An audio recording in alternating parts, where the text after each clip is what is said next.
மக்களை இந்த ஒரு பதிவில் நம்ம என்ன பார்க்க போகிறோம்னா, தலைவர் விஜய் அவர்களுக்கு சம்மன் அப்படிங்கிற ஒரு செய்தி வந்துகிட்டு இருக்கு. நேற்றுலேருந்து நிறைய பேர் கேட்குறாங்க, ஏன் தலைவரை இழுக்கிறாங்க, என்னதான் கதை இது, உனக்கு எதுவும் விஷயம் தெரியுமா அப்படின்னு சொல்லி நிறையா பேர் கேட்டாங்க.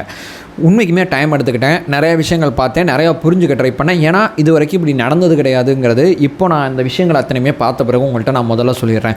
இது கொஞ்சம் வித்தியாசமாக இருக்குதுங்க அப்படிங்கிறது ஃபஸ்ட்டு நம்ம பார்த்துடலாம். இதில் ரெண்டு விஷயம் இருக்குதுங்க. சம்மனை அனுப்பிச்சிட்டாங்க, இது உண்மை அப்படிங்கிறத நம்ம பார்ட்டி இது வரைக்கும் கன்ஃபார்ம் பண்ணலை. இது பொய் செய்தியாக இருந்துச்சுன்னா இந்த வீடியோ 29 செகண்ட் தான், எந்த விதமான பிரச்சனையும் இல்லை. மீடியாவில் கிளப்பி விட்டுக்கிட்டு இருக்காங்க, விஷயம் வேறு அப்படிங்கிற மாதிரி கடந்து போயிடலாம். ஒருவேளை இது உண்மையாக இருந்தால் எதுக்கு அனுப்புகிறாங்க, இதன் பின்னணி என்ன, இதில் நம்ம பயப்படணுமா, இல்லை தலைவருக்கு எதுவும் பிரச்சனை வரப்போகிறா, அல்லது கைதுக்கு இதுன்னு எதுவும் போவாங்களா, வழக்கு நமக்கு எதிராக திரும்புதா, என்னதான் கதை, எல்லாத்த பற்றியும் இந்த பதிவில் ஆழமாக தெளிவாக பார்க்கலாம்.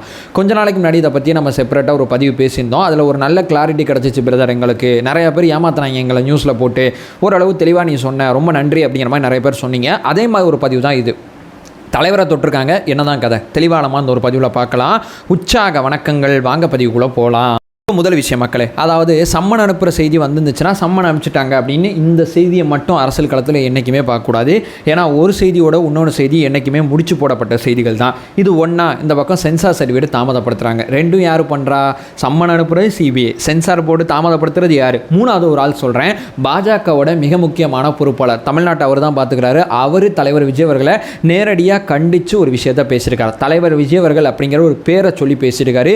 இது மூணுமே ஒரே நாளில் நடந்திருக்கு அப்படிங்கிறத நான் இங்கே பதிவு செய்கிறேன். சம்மனை எதிர்த்து நம்ம என்ன பண்ண போகிறோம் தெரியல, சம்மன் முதல்ல அனுப்பிச்சிருக்காங்களாங்கிறது தெரியல. ஒருவேளை சம்மனில் நம்ம ஆஜராக போகிறோமா அல்லது பார்த்தீங்கன்னா நீதிமன்றத்தை அணுக போகிறோமா அப்படிங்கிறது நம்ம முன்னாடி இருக்குது. ஏன் சொல்கிறேன்னா, சம்மனை வாங்கிட்டு நம்ம சும்மா இருக்கக்கூடாது. சம்மனை வாங்கிட்டால் ஒன்று போய் ஆஜராகணும், அல்லது இந்த சம்மன் தப்பு சட்டவிரோதமாக இருக்குன்னு சொல்லி நீதிமன்றத்தில் போய் இந்த சம்மனை ரத்து பண்ணணும். அதை தாண்டி இந்த சம்மன் விஷயத்தில் நமக்கு வேறு எந்த ஆப்ஷனுமே கிடையாது. ஒன்று லெஃப்ட்டு போகணும், இந்த ரைட்டு போகணும். இந்த சூழல்லாம் பார்த்துட்டு நம்ம ஆல்ரெடி விசாரணைக்கெல்லாம் போயிருக்கோம். விசாரணையோட தன்மையெல்லாம் எப்படி இருக்குது, என்ன எல்லாத்தையும் பார்த்துட்டு நம்ம உள்ள போலாமா வேணாமா அப்படிங்கிற முடிவுக்கு தலைவர் விஜய் அவர்கள் முதல்ல வருவாங்க.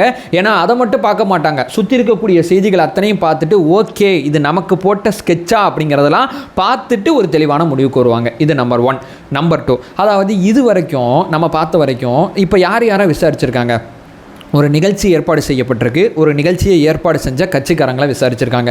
ஒரு பக்கம் சிடிஆர் அண்ணா, இன்னொரு பக்கம் பொதுச்செயலாளர், இன்னொரு பக்கம் பார்த்தீங்கன்னா ஆதவர்ஜுனா அவர்கள், இன்னொரு பக்கம் மதியழகன். இந்த 4 பேரை நம்ம பார்ட்டி சார்பாக விசாரிச்சிருக்காங்க.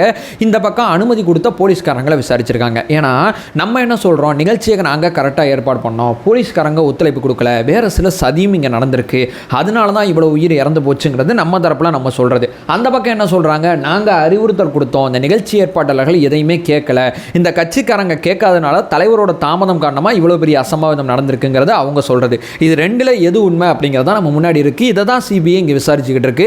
இப்போ இந்த 2 தரப்பில் சம்மந்தப்பட்ட ஏற்பாட்டாளர்கள் பாதுகாப்பு கொடுத்தவங்களை விசாரித்தா எந்த விதமான பிரச்சனையும் இல்லை. நீ போய் சொல்கிறியாங்கிறத கண்டுபிடிச்சாங்கன்னா ஒரு டைரக்ஷனுக்கு சிபிஐ வந்துடுவாங்க. ஆனால் இங்கே நிகழ்ச்சியில் கலந்து கொண்ட ஒருத்தருக்கு சம்மன் அனுப்ப வேண்டிய அவசியம் என்ன இருக்குங்கிறத நம்ம இங்கே கேட்குறோம். ஏன் இதை நான் இங்கே கேட்குறேன்னா, இப்போ உதாரணத்துக்கு சின்னசாமி ஸ்டேடியத்தில் விராட் கோலி அவர்கள் பங்கேற்ற அந்த ஐபிஎல் வெற்றி கொண்டாட்டம், பெங்களூர் ஜெயிச்சாங்கல்ல, அந்த நிகழ்வில் பார்த்தீங்கன்னா விராட் கோலி அவர்கள் பங்கேற்றாங்க. அந்த நிகழ்வில் 11 பேர் இறந்து போனாங்க. விராட் கோலிக்கு சம்மன் அனுப்பலை, விராட் கோலி வாங்க விசாரிக்கணும்லாம் சிபிஐ சொல்லலை. விராட் கோலி விஷயத்தில் என்ன பண்ணாங்கன்னா, நிகழ்ச்சி ஏற்பாட்டாளர்கள் மட்டும்தான் விசாரித்தாங்க. ஏன்னா அவர் பங்கேற்பாளர், அவருக்கும் இதுக்கு எந்த பிரச்சனை இல்லைங்கிறது இங்கே சொல்லப்படுற ஒரு விஷயமா இருக்குது. இன்னொன்று பார்த்தீங்கன்னா, அந்த உத்தரப்பிரதேசத்தில் ஒரு சாமியார் ஒருத்தர் பங்கேற்ற நிகழ்வில் 120 பேர் இறந்து போனாங்க. அந்த வழக்கில் என்ன சொல்கிறாங்க, அவர் பங்கேற்பாளர் தான், அவர் பாதுகாப்பெல்லாம் ஒழுங்குபடுத்த முடியாது, இது முழுக்க ஏற்பாட்டாளர் மேலே இருக்கக்கூடிய பிரச்சனை அப்படிங்கிற ஒரு விஷயத்தை சொன்னாங்க. இந்த பக்கம் பார்த்தீங்கன்னா, மெஸ்ஸி ஒருத்தர் மேற்கு வங்கத்தில் கலந்துக்கிட்டால, ஸ்டேடியத்தை கூட பயங்கரமாக அவரை பார்க்க முடியலன்னு சொல்லி அவரோட ரசிகர்கள் பார்த்தீங்கன்னா தாக்குனாங்கல்ல. இந்த நிகழ்வில் பார்த்தீங்கன்னா மெஸ்ஸிக்கு சம்மன் அனுப்பி விசாரிப்பாங்களா, இல்லை, அந்த நிகழ்ச்சி ஏற்பாட்டாளர் தான் கைது செய்யப்பட்டார். ஸோ இது வரைக்கும் நடந்த நிகழ்வு அத்தனையிலுமே பார்க்கும்போது, ஒரு நிகழ்வு நடந்தால் அந்த நிகழ்வில் அசம்பாவிதம் நடந்தால் அந்த நிகழ்ச்சியில் பங்கேற்கிறவங்கள தொடவே மாட்டாங்க. அந்த நிகழ்ச்சியை ஏற்பாடு செஞ்சவங்க மேலே தான் கைது நடவடிக்கை அத்தனையுமே நடக்கும். ஏன்னா இவங்க ஒழுங்காக ஏற்பாடு பண்ணியிருந்தாங்கன்னா இங்கே எந்த பிரச்சனையும் இல்லைங்கிறது தான் இங்கே இருக்கக்கூடிய விஷயமா இருக்கு. இது வரைக்கும் நடந்த விசாரணையில் நம்ம தரப்புலேருந்து நம்ம என்ன சொல்லியிருக்கோங்கிறத நிறைய பேர் நம்மள்ட்ட சொல்கிறது என்ன சொல்கிறாங்கன்னா, இது வரைக்கும் நம்ம பார்த்த வரைக்கும் நம்ம பார்த்தீங்கன்னா நம்ம சைடில் இருக்கக்கூடிய ஃபுட்டேஜ் அத்தனையுமே நம்ம சப்மிட் பண்ணிட்டோம். ஒன்று, இங்கே பாதுகாப்பு குறைபாடு கம்மியாக இருக்குது, இருக்கிற போலீஸ் அத்தனையுமே நீங்கள் கவுண்ட் பண்ணி பார்த்துங்கிறது நம்ம தரப்பில் நம்ம சொன்னதாக சொல்கிறாங்க. அதுக்கப்புறம் பார்த்தீங்கன்னா இங்கே வேறு சில சதி நடந்ததுக்கான ஆதாரங்கள் அத்தனையுமே நம்ம சப்மிட் பண்ணியிருக்கோம் அப்படிங்கிற விஷயத்த சொல்கிறாங்க. இவ்வளோ விஷயம் இங்கே நடந்து இவ்வளோ பெரிய அசம்பாவிதம் நடக்கும்போது ஏற்பாட்டாளர் மேலே மட்டும் இங்கே குறை சொல்கிறாங்க. இங்கே நிர்வாகத்தில் தான் நிறையா பிரச்சனை இருக்குது, அந்த நிர்வாகத்தில் இருக்கக்கூடிய அதிகாரி மேலே சந்தேகம் இருக்குது, அந்த அதிகார வட்டத்தை தாண்டி அரசியல் அரசியல் வட்டத்தில் சந்தேகங்கள் இருக்குங்கிறது நம்ம தரப்பில் நம்ம அவங்கள்ட்ட சொல்லியிருக்கோம். இது எல்லாத்தையும் பார்த்துட்டு தான் தலைவருக்கு இங்கே சம்மன் அமைச்சிருக்காங்க அப்படிங்கிறத நான் இங்கே சொல்கிறேன். இதுக்கு வேற ஒரு டைரக்ஷனை வேற சில பேர் மூத்தவங்க பெரியவங்க நம்மள்ட்ட சொல்கிறாங்க. தம்பி நீ மற்றதெல்லாம் பார்க்கும்போது விராட் கோலி நிகழ்வையும் இந்த பக்கம் அந்த சாமியார் நிகழ்வையும் மெஸ்ஸி அவர்கள் நிகழ்வையும் ஒரே மாதிரி பார்க்கக்கூடாது, இங்கே விஜய் அவர்கள் நிகழ்வு வேற மாதிரி பார்க்கணும் அப்படிங்கிறத அவங்க சொல்கிறாங்க. ஏன் சொல்கிறாங்கன்னா இங்கே விஜய் அவர்கள் உத்தரவு போட்டதுனால தான் கட்சிக்காரங்க பார்த்தீங்கன்னா அந்த நிகழ்வை ஏற்பாடு பண்ணியிருக்காங்க. அப்போ விஜயின் உத்தரவு பேரில் தான் இது நடந்திருக்கு. விஜய் அண்ணா உத்தரவு போடலன்னா இது நடந்திருக்காது. ஆனால் மெஸ்ஸி அவர்கள் பங்கேற்ற நிகழ்வாக இருக்கட்டும், அந்த பக்கம் பார்த்தீங்கன்னா விராட் கோலி அவர்களாக இருக்கட்டும், சாமியாராக இருக்கட்டும், இவங்களாம் உத்தரவு போட்டு இது நடக்கலை. இவர் கட்சியோட நிர்வாகிகள் இந்த 4 பேர் இந்த நிகழ்ச்சி ஏற்பாடு பண்ணதுக்கு இவர் உத்தரவு போட்டிருக்காரு. ஆனால் இவங்க அந்த ஏற்பாடு பண்ணிட்டு நீங்கள் கலந்துக்கிறீங்களான்னு கேட்கும்போது அவங்க கலந்துக்கிட்டாங்க. ஏன்னா அவங்க பங்கேற்பாளர், இவர் உத்தரவு போட்டவர். ஸோ அதனால தான் இதை விசாரிக்கிறாங்க அப்படிங்கிற ஒரு விஷயத்த சொல்கிறாங்க. இந்த வழக்கில் ஒரே ஒரு விஷயம் தாங்க, இப்போ நிகழ்ச்சி நம்ம ஏற்பாடு பண்ணியிருக்கோம், காவல்துறை நம்மள்கிட்ட சொல்கிறாங்கல்ல, நாங்கள் அவ்வளோ சொன்னாங்க இந்த கட்சிக்காரங்கள்ட்ட, இந்த தலைவர்கிட்ட இதை சொன்னாங்க, இந்த தலைவர் எதையுமே கேட்கல, இந்த நிர்வாகிகள் எதுவுமே கேட்கல, அதனால இந்த அசம்பாவிதம் நடந்து போச்சுன்னு சொல்கிறாங்கல்ல, நீங்கள் சொன்னதுக்கு என்ன ப்ரூஃப் இருக்குது? நம்ம தரப்பில் நம்ம என்ன சொல்கிறோம்? எதுவுமே சொல்ல கிடையாதுங்க. அவங்க வாங்க வாங்கன்னு தான் சொன்னாங்க, வர வேணான்னு யாருமே சொல்லலைங்க. வாங்க வாங்கன்னு சொல்லிவிட்டு நிகழ்வு நடந்தோன்னா நாங்கள் அன்னைக்கே சொன்னோம்னு சொல்லி சும்மா வாயில் சொல்கிறாங்க, வாயில் வட சொல்கிறாங்க. அது உண்மை கிடையாதுங்கிறது நம்ம தரப்பில் சொன்னோம். இப்போது நம்ம சொல்லியிருக்கோம் அப்படிங்கிறது நம்ம தரப்பில் சொல்லக்கூடிய வாதமாக இருக்குது. அவங்க சொன்னாங்க அப்படிங்கிற ஆதாரத்தை சப்மிட் பண்ணாங்கன்னா, சொன்னாங்கல்ல எதுக்கு விஜய் என்ன கேட்காம உள்ளே போனார்னு சொல்லி இந்த வழக்கு நமக்கு எதிராக திரும்பும். சொன்னாங்கல்ல நிகழ்ச்சி ஏற்பாட்டாளர்கள், அப்போ இந்த ஏற்பாட்டாளர்கள் நமக்கு எதிராக ஏன் இந்த விஷயத்தை நீங்கள் தடுக்கலை? ஒரு காவல்துறையால் அறிவுறுத்தல் மட்டும்தான் கொடுக்க முடியும், நீங்கள் தான் ஏற்பாட்டாளர், நீங்கள் தான் தடுக்கணும்னு சொல்லுவாங்க.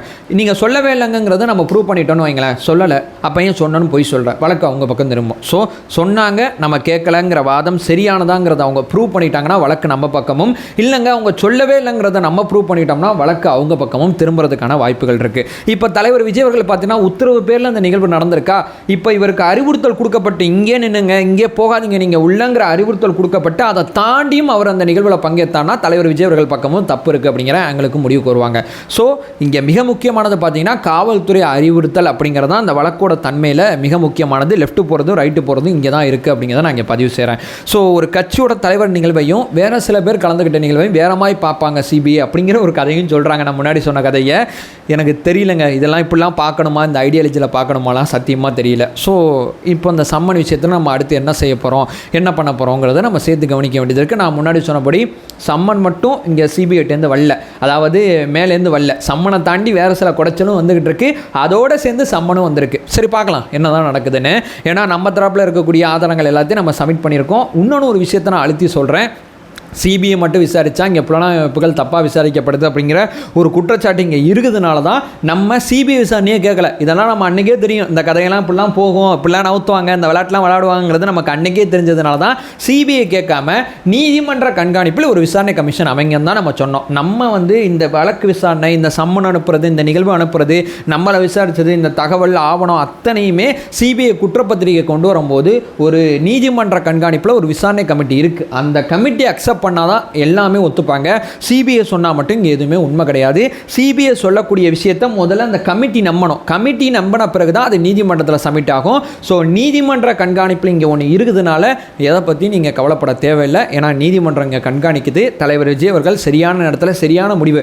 நான் மறுபடியும் அண்ணனை ஏன் இவ்வளோ தூரம் நான் ப்ரௌடாக பேசுகிறேன்னா, இதெல்லாம் அன்னைக்கே ஒரு புரிஞ்சுக்கிட்டு தான் சிபிஐ விசாரணையை வேணாம்பா, இதை நம்ம கேட்கக்கூடாது, புலனாய்ப்பு தப்பாக பயன்படுத்தப்படுது, நம்ம நீதிமன்றத்தை நம்புவோம்னு சொல்லி நீதிமன்ற கண்காணிப்பில் பார்த்தீங்கன்னா விசாரணை கமிஷன் கேட்டார். அது இன்றைக்கி எவ்வளோ காப்பாற்றுது அப்படிங்கிறத நான் இங்கே உங்களுக்கு ஷேர் பண்ணிவிட்டு இந்த வீடியோ நான் எண்ட் பண்ணிக்கிறேன். ஓகே, ஒரு கிளாரிட்டி வந்திருப்பீங்கிறது என்னோட பெரிய நம்பிக்கையாக இருக்குது. ஸோ வேறு சில பதிவுகளை தொடர்ச்சியாக பார்க்கலாம். நம்மளோட ஒரே நோக்கம் தாவேக சார்பாக ஏகப்பட்ட பதிவுகளை தொடர்ச்சியாக நம்ம தெளிவுபடுத்திக்கிட்டு இருக்கோம். நம்மளோட ஒரே இலக்கு அறியாமை அகற்ற வேண்டும், அறியாமை அகற்றப்பட வேண்டும். Thank you so much.